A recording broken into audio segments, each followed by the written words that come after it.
আসসালামু আলাইকুম দর্শক, দেশ কিংবা দেশের বাইরে থেকে যেখান থেকে আজকে আমার এই ভিডিও দেখতেছেন সকলকে জানা আন্তরিক শুভেচ্ছা অভিনন্দন।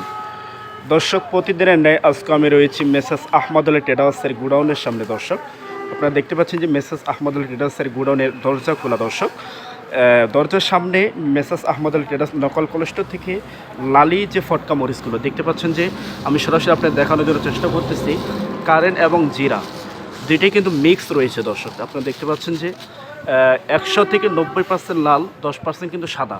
আপনারা দেখতে পাচ্ছেন দর্শক, এই মরিচগুলো তারা ক্রয় করে নিয়ে আসে গুডাউনের সামনে ঢেলে, আবার সাদাগুলো কিন্তু আলাদা করে ফেলতেছে। দর্শক, আলাদা করে নিয়েছে দর্শক, এরপর কিন্তু ঢোক করা হচ্ছে। আপনারা দেখতে পাচ্ছেন দর্শক যে দুইজন মানুষ বস্তায় রয়েছে, একজন মানুষ মরিচ দিচ্ছে, এগুলো ঢোক করা হচ্ছে। দর্শক, এই যে ঢোক করতেছে বস্তা প্রতি তারা কিন্তু হচ্ছে আপনার 50 টাকা নেবে। এক কথায় যে আপনার কেজি প্রতি 1 টাকা তাদের, যত কেজি তারা ঢোপ করবে ওই অনুযায়ী তারা টাকা নেবে। দর্শক, তো আমরা সরাসরি তাদের কাছ থেকে জানবো যে মেসার্স আহমদ আলী ট্রেডার্স আজকে এই লালি ফটকাগুলো তারা কী রেটে তারা ক্রয় করছে। দর্শক, আমরা সরাসরি যারা ঢোপ করতেছে তাদের কাছ থেকে জানার চেষ্টা করবো। দর্শক,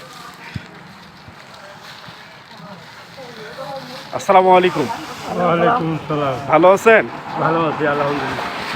আপনারা কি ঢোপ করতেছেন মেসার্স আহমদ আলী ট্রেডার্সের? হ্যাঁ, ঢোক করতে আছি। ও আচ্ছা আচ্ছা, মেসার্স আহমদ আলী ট্রেডার্স আজকে এই মরিচগুলো লালিগুলো আজকে কী রেটে তারা এগুলো ক্রয় করছে? এগুলো 113 টাকা। 113 টাকা। তারপরে আপনাদের কেজি প্রতি কয় টাকা দিবে ঢোকরানি? 1 টাকা।